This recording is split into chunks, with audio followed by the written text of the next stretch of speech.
Hey, Bradley J in the studio. And today I have some guests and we're going to talk about the Meriden Threshing Show. So I want to bring on Jolene. How are you? I'm good. How are you? I am good. I'm going to bring on your friends as well. We have Kevin. Kevin, how you doing? Doing okay. And last but not least is Kerril. Kerril, how are you? I'm good. Well, big event is happening this weekend, the Meriden Threshing Show. And I want to start off asking Kerril, when did this all get started and how has it grown over the 49 years since the first one? Well, it started in 1976, where rumor has it a bunch of farmers got together and decided to, somebody had an old threshing machine and decided to thresh some wheat. And they invited a lot of people, and I guess the show was born. And they incorporated in 1977 and formed a formal organization then. And it's just taken off from there. I understand they had some really great big shows in the 70s and 80s, back kind of in the heyday. And then it kind of cooled off for a while, and now it's kind of coming back because all these old farming techniques, people just don't, we just don't want to lose that history. It's so, the stuff they used to have to do was just so amazing that they would do it. And then along the way, in 2014, we got our 501c3, so we are an official charity with the IRS. So that what that means is that any donations people make are can be tax deductible. So we're an official charitable organization now. So with this weekend coming up at the show, what are some of the highlights that people can expect to see? Gosh, so busy. So we have garden tractor pulls every day, different times, Friday evenings, Saturday morning, Sunday morning and afternoon. The big antique tractor show. There's bands both Friday and Saturday. All of our living history museum exhibits will be running.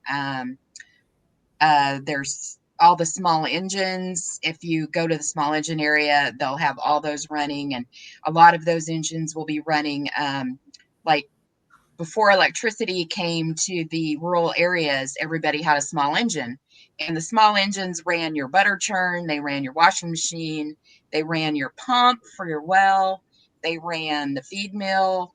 I mean, they ran everything. And so all those small engines will be over there. A lot of them will be running, some of them will be running really crazy things. A saw, a rope machine, a washing machine, a like a can crusher, if the guy with the can crusher shows up. They're just really cool. And then all of our, like I said, all of our exhibits will be open. The sawmill's running, the blacksmith will be working, and there'll be a church service on Sunday, in addition to the threshing and the stationary hay baling and the rock crusher and all of that stuff.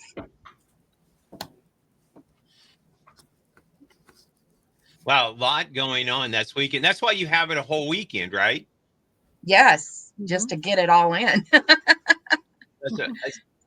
get it all in. Exactly, man. This weekend, the Meriden Threshing Show. I want to move over to Jolene. Jolene, people always want to know, because, with money and stuff like that, how much does it cost to attend the event? It will cost $10 for the weekend, so that buys you a button that will get you in all 3 days.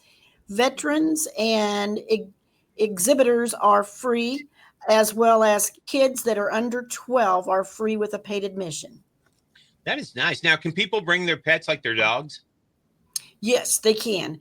They must be on a leash, and we request that you please clean up behind the little critters. Yes, that's a very important thing to be doing, because people do love their dogs. It is nice that Kevin let you ladies go first, and then he saved himself for third. I like this about Kevin. So Kevin, along with the featured Alice Chalmers tractors and Maytag engines, what other equipment can people expect to see this weekend? So that's what's amazing about the summer show, is that even though we have a featured engine and a featured tractor every year, excuse me, every make and model of tractors are welcome to come.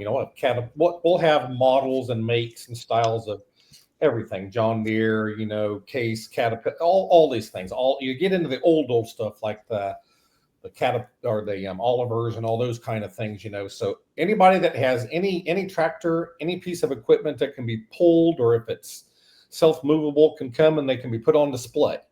The same way with little engines. We have our little engine area that our directors are very excellent at providing many different types of the hit and miss engines, we call them, that Kerril was describing earlier. But we also have a pretty good contingency of people that will bring in larger ones on trailers that they just like to travel to the shows and bring in to see. So really, you'll see a tractor coming. So we have a parade every day at 1. That may be covered later, but people can put these things in the parade, pull the equipment behind them. But anything that can be moved or drug or driven as far as equipment, any make, model, or style, if you have it, you're welcome to bring it. We encourage them to come out and do it. That is awesome. And it'd be really cool to see a lot of the old engines and the tractors in the event. I want to go back to Jolene. Food is something people are always looking for. And at the Chuck Wagon, you're going to have it there all day. What kinds are going to be available? We are. At 7 a.m., we start serving breakfast. Breakfast would consist of like biscuits and gravy, cinnamon rolls, breakfast burritos, pancakes, and then other full breakfast specials. Then for lunch, we're going to have brisket, pulled pork, Southwest chicken wraps, hamburgers, hot dogs, brats, homemade pies, soft serve ice cream, and cider slushes, and then, of course, your sides to go with that. So that will be served. Yeah, that will be served until 8 o'clock on Friday night and Saturday night. And then Sunday will be, as the crowd dies down, we'll be shutting down. So, but 7 a.m. for breakfast every morning. So not only do you guys have the food, you have all the engines and tractors, but you also have live country music that's going to be in the barn Friday and Saturday. Is admission, the $10 included? Will this get you into the entertainment? Yes, it does. Friday night, we have the Sierra Band, and then on Saturday night, we have Rich Johnson after midnight. But yes, nice. The button price includes the entertainment. It's a great family event to go down and spend all day at the Meriden Threshing Show. So I'm going to drop back down to Kevin. Antique tractor pull Saturday. I got to know about that. What's going on? So, a lot of these tractors that people are bringing to exhibit, again, across all makes and models of tractors. The antique tractor pulls, there's a lot of tractor pulls out there that are the big hot rod things with 4 engines and everything else. We are a true antique tractor pull. These are the ones that, go down the track slow, and they use the gears and the power that they used to have back in the day to buckle down, to pull the sled down. Registration is at 2 o'clock Saturday, and the pull starts at 3. And what's crazy is we joked about the other day on WIBW that you don't have to be there at 3 o'clock because we have such a following with our antique tractor pulls that these things have been known to go on till midnight, 1 in the morning. And that's just because of the number of hooks that we have, because we have so many classes also. And last year, we did institute a new class. One of our members passed away, Yolanda Dickinson, and we have instituted a new memorial jackpot class in weight divisions that she used to pull with 100% payback. And it was very nostalgic and very fun to incorporate that to our antique tractor pull last year. So it says right along Meriden Threshing Show. So can you explain what that is and what people will see during the demonstrations there?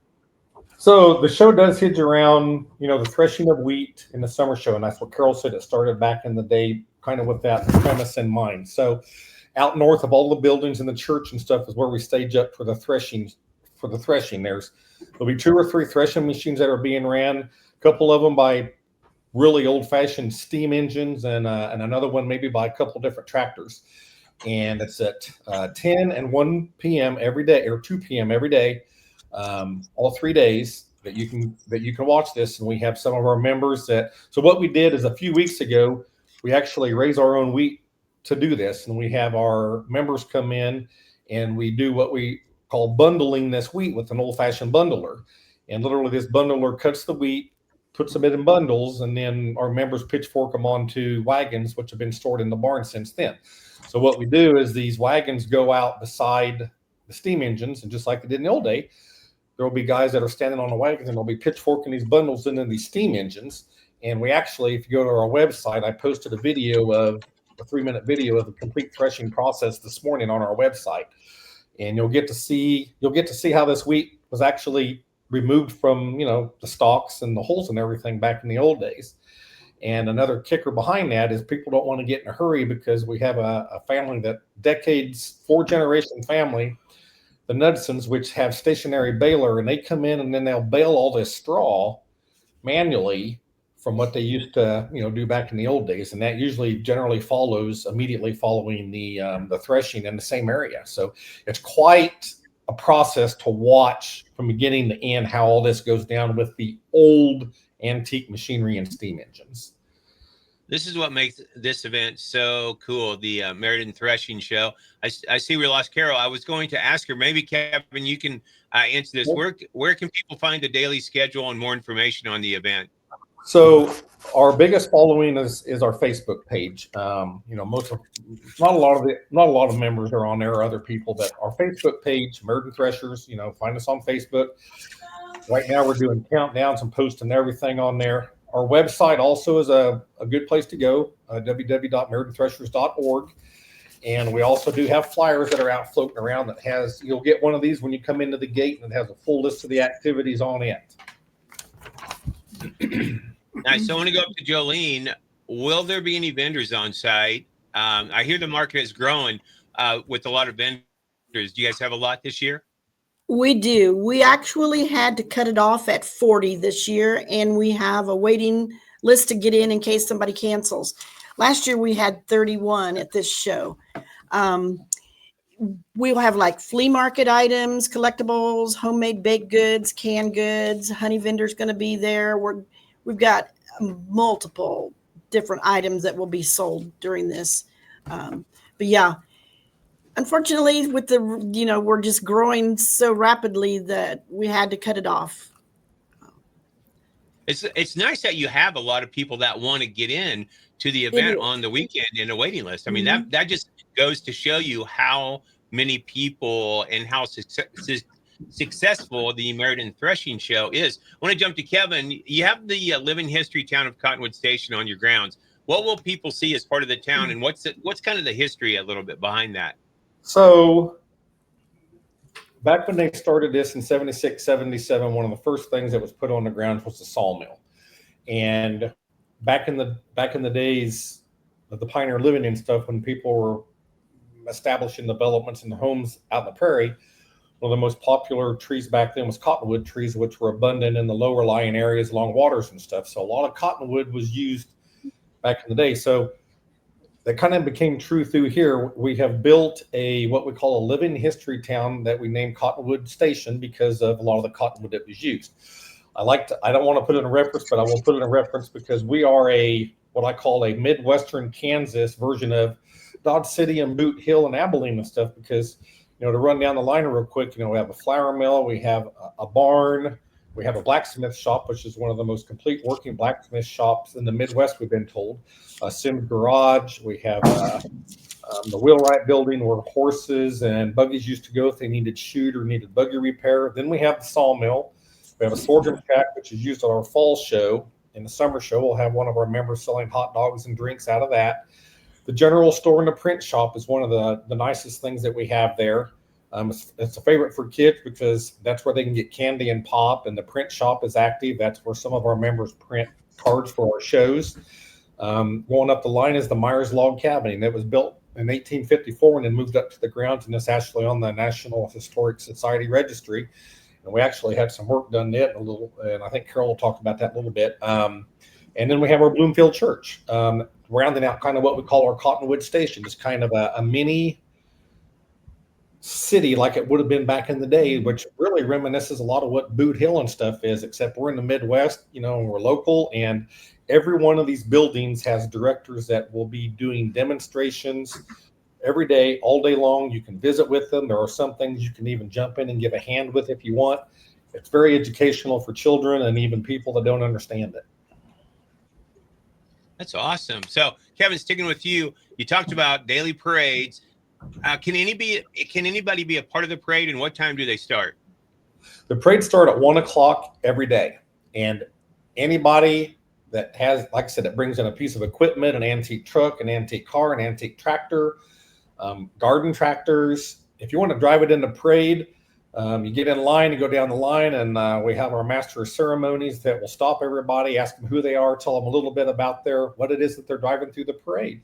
And I'll make a note here that every year after the Saturday parade at 1 o'clock, we always take a group picture of the featured tractor of the year, which is this year Alice Chalmers. And 7 or 8 years ago on our cycle, that was the picture that we took. So we encourage anybody that has Alice Chalmers equipment to gather for the group picture after that. But anybody, 1 p.m. every day, can get in line that has equipment out there and bring it down the line, and they can talk about it on the microphone with the master of ceremonies. The parade's great because a lot of people bring That is awesome, multiple man. tractors. So they'll drive the first tractor through the parade, and then they'll park it, get on the next tractor, and bring it through the parade. So it'll be cool because it'll be like just continuous the whole time. Going down. That is awesome. And Kerril, I'm glad we got you back, first of all. Me too. So welcome back. I want to talk about the repairs to the log cabin that were completed over the winter. What can you tell us about that? So a fellow by the name of Tim Wilson from over in Missouri came, and we had a lot of rotted logs, and it was letting water in where the flashing where the porch connects to the log cabin had kind of rotted over the years, and it was funneling water into the logs. And so he brought, I forget how many logs he brought, but he was only planning on replacing like 3 or 4, and he ended up replacing 5 or 6. And so, and he did a bunch of rechinking, and he put on, I forget the name of it, but it was like a bug protection weatherizing thing on the logs. And last year, I know a lot of people were disappointed because he did the work in the spring and early summer, and then the log cabin didn't look its best during the show. But now it's all complete. They've got the new roof on the porch. You can see the new logs when you walk into the log cabin now. You don't see the outside because the chinking was so bad. It's been completely rechinked. It looks so nice. It's weatherproof now, and we're really excited that it's done. And he did a great job. And it had to be somebody special because it's on the historical register. So it couldn't just be anybody. It had to be someone who specializes in historical restoration. So tell us about the garden tractor pulls and the new rules for this year. So I had them pulled up, and that's when everything went haywire on my side. So there are some new rules. Stevie's have taken over for Baldwin's to run the bucket brigade, and I think he said their insurance required some new things. So there's a new hook. Kids under 13 and under have to have helmets now. And every tractor that goes through has to have the new hook, and it has to have a kill switch. And then if you go out to our website, there's some other like really kind of specific new rules. If you go to meridenthreshers.org and click on the garden tractor pulls, I put the new rules up that Stevie sent me. So they're out there for everyone to see. But the big thing is the kill switch and the helmets. Those are in the new hook size. So where can everyone go again for all the information about the Meriden Threshing Show?